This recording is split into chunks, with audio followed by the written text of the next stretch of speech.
Drug addiction, recovery. Let's talk about it for a bit. This one's going to be a big episode. We're going to talk about whether addiction is a disease. And, so recently, over the last couple of years, what is it? The Society of Addiction Medicine, the American Society of Addiction Medicine, has proved with finality that addiction is a chronic brain disorder. So, whether a disorder means disease to you or not, I'll let you guys decide. I'll tell you my personal belief. I think calling addiction is the wrong phrase because it implies that the substance is the problem and not the behavior. Like, I feel like it's a compulsive disorder, more along the lines of OCD or a form of psychosis than cancer or diabetes or something like that. And a lot of people compare it to that. I think that's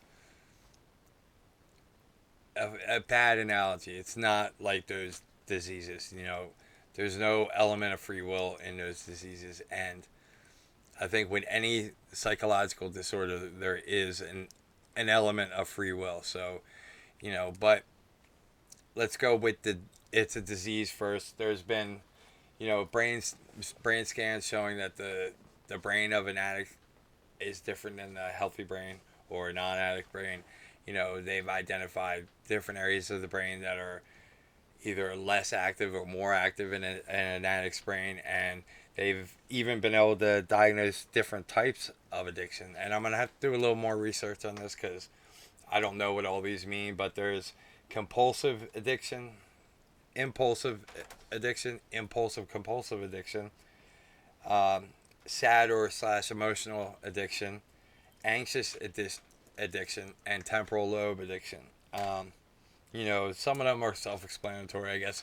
If you have like social anxiety or you're anxious a lot, you use to to lubricate you socially. I guess that's what that means. Or if you're emotional, like if you like have trauma in your past, I think a lot of us probably fall into that. I know with me, I would fall in like a self-loathing and guilt-ridden loop. I like would hate myself for using, hate what I did to the people that I loved, and that would make me use, and I'd be sick with myself for using, and I couldn't deal with it, so I'd use some more, and it became like a self-fulfilling prophecy. And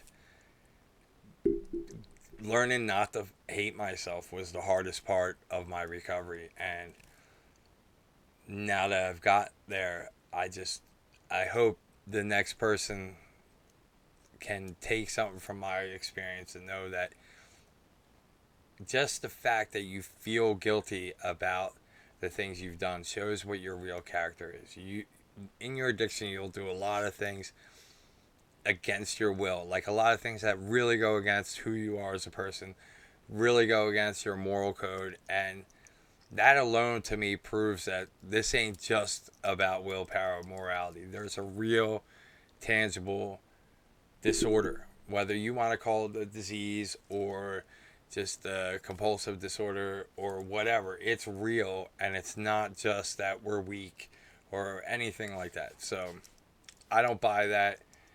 That's BS. But people that do buy that say that calling it a disease lets addicts get themselves off the hook. Well, it's not my fault. I got a disease, shit like that. And to say that, I don't think you really understand what addiction does to people, because I don't know anybody that says that. Well, I have a disease, so it's not my fault. They might joke about it, but you take responsibility for the things you do. At least I did.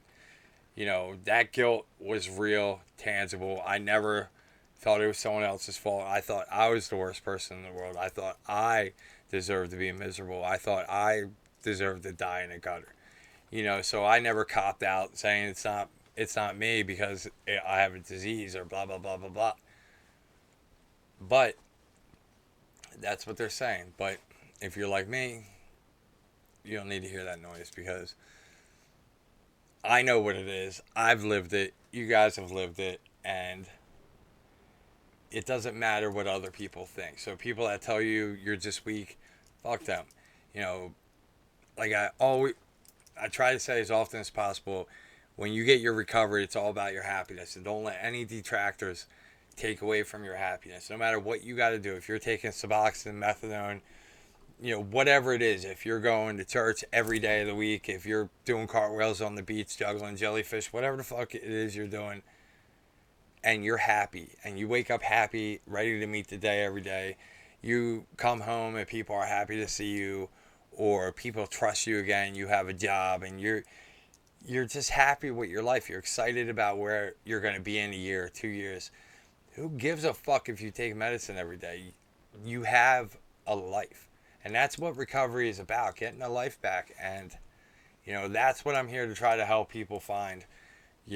As of right now, it's just me, but I would really like, some comments, some feedback. Please, I want to start highlighting people who are in recovery, who are doing amazing things. I've done a couple people.